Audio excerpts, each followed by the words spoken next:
Allora, sinceramente me l'aspettavo meglio, perché sì, è barocco e so che dovrebbe essere migliore di quello di Yamaha, che io ho già, ora non la portata di mano, è là.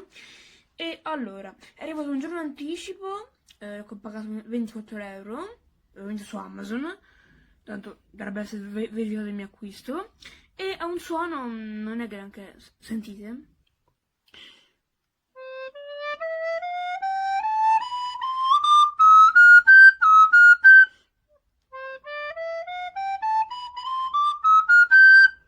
Allora, so perfettamente io che questo flauto è barocco, quindi sì, il fa diesis non mi ricordo bene come sia quello alto, e poi ho controllato che sul mio accordatore da telefono